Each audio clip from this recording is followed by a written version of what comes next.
Good morning everyone, কেমন আছো তোমরা সবাই? আশা করি ভালো আছো আর আমিও ভালো আছি। এখন দেখো সকাল 8:30 বাজে আর আমি চা বসিয়েছি। বাড়িটা কেমন গুমোট হয়ে অন্ধকার মতো, রোদ্দুর ওঠেনি আজকে, কিন্তু গরম আছে বেশ ভালোই। আর দেখো এদিকে আমার চাও হয়ে গেছে, চাটা নামাবো এবার, চা খাবো। আর সোহাগ ওদিকে সকালে খাচ্ছে, বাবাকেও চা দিয়ে দিয়েছি। গোগল এখনও ঘুম থেকে ওঠেনি, আর মাত্র কয়েকটা দিন গোগলের ঘুমানোর সময়, তারপরে স্কুলে স্টার্ট হয়ে যাবে।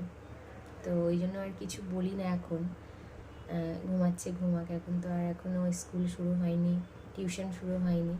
তো ওই জন্য এখন আর কিছু বলি না, এই কটা দিন একটু রেস্ট নিয়ে নিক, তারপরে আবার নতুন করে শুরু হবে। তো চলো দিনটা শুরু করা যাক এক কাপ চা দিয়েই। গরম গরম হাওয়া দিচ্ছে ঠান্ডা ঠান্ডা দিক দিয়ে, কিন্তু গরম আছে ঘরে।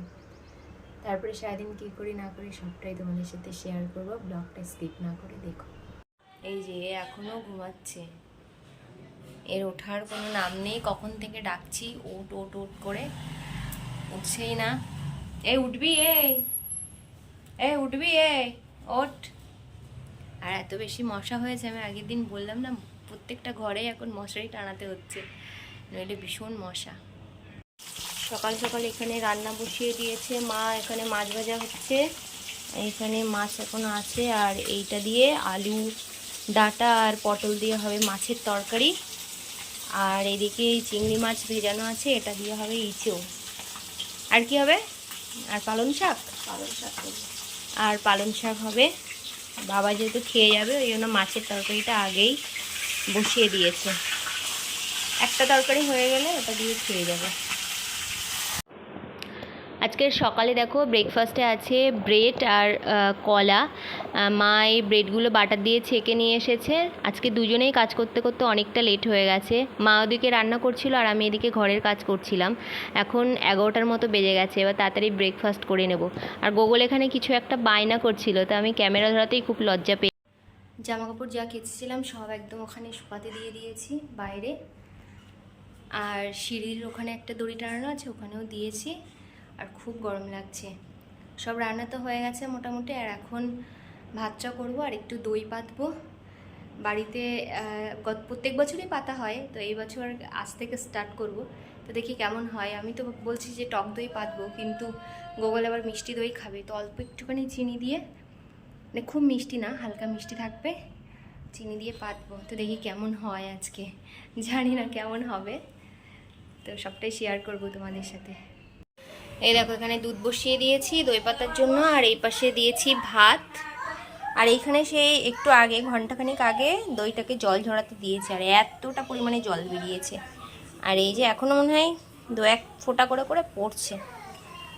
আর বাদ বাকি রান্না তো এদিকে হয়ে গেছে, দেখাচ্ছি কী কী রান্না হয়েছে তোমাদের। দেখো দুধটা কিন্তু আমার জ্বালানো হয়ে গেছে, এবার আমি ওর মধ্যে একটুখানি চিনি দিয়ে দেবো। যেহেতু গোগল টক দই খাবে না, যাতে ওর মন রাখার জন্য অল্প করেই চিনি দেবো, খুব বেশি চিনি দেবো না, যাতে করে খুব মিষ্টি না হয়ে যায় আবার একদমই টক টক না থাকে। তো দেখো এখানে 4 চামচের মতো, আমি ছোটো চামচের 4 চামচের মতো চিনি এখানে দিয়েছি।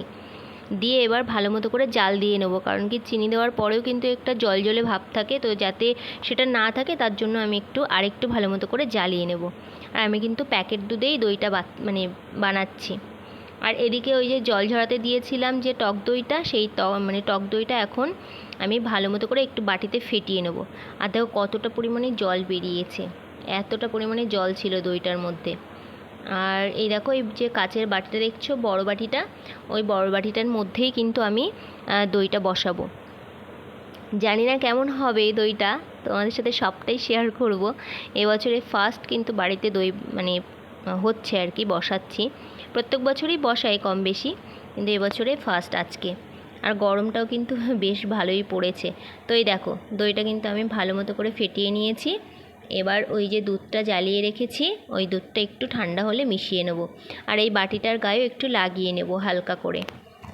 তো দেখো দেখতেই পারবে, এই দেখো বাটিটার গায়ে কিন্তু হালকা করে একটু লাগিয়ে নিয়েছি। আর বাদবাকি যে দইটা আছে সেই দইটা কিন্তু আমি ওই ঠান্ডা হওয়া দুধটার মধ্যে দিয়ে দেবো। খুব ঠান্ডা হলে হবে না, যাতে একটা আঙুল দিয়ে রাখা যায়, তো তেমনই গরম করতে হবে, গরমটা রাখতে হবে।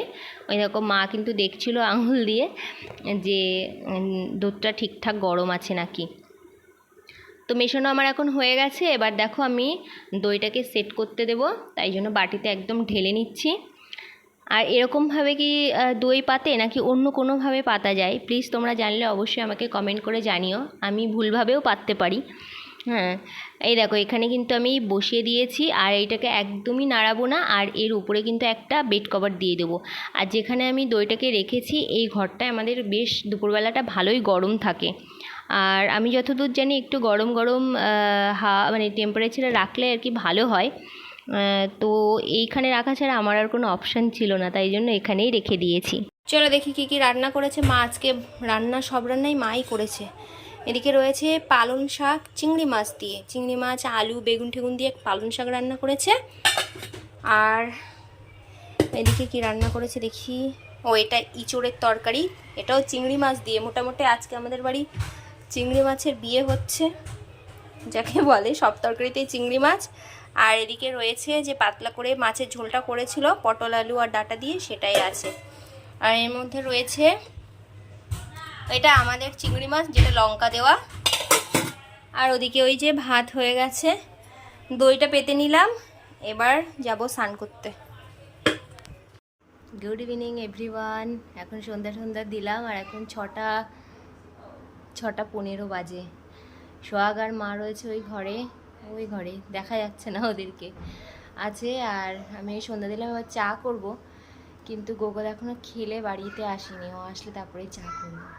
আর দেখো কালকে যে এটা দেখিয়েছিলাম ওটা এখনও ওরকমই আছে, না কমছে না বাড়ছে, এত অসহ্য লাগছে না, মানে কি বলবো। তো চলো দেখো সোহাগ কি দুষ্টুমি করছে ঘরের মধ্যে, দেখছি তো। দুষ্টুমিটা কত লেভেলের চলছে, হ্যাঁ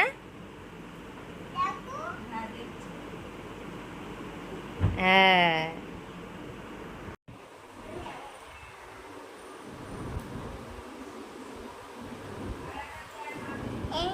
থ্যাংক ইউ। সোহাগ আমাকে চিপস দিয়ে গেছে, আমি খাবো না বলছি, তাও জোর জবরদস্তি।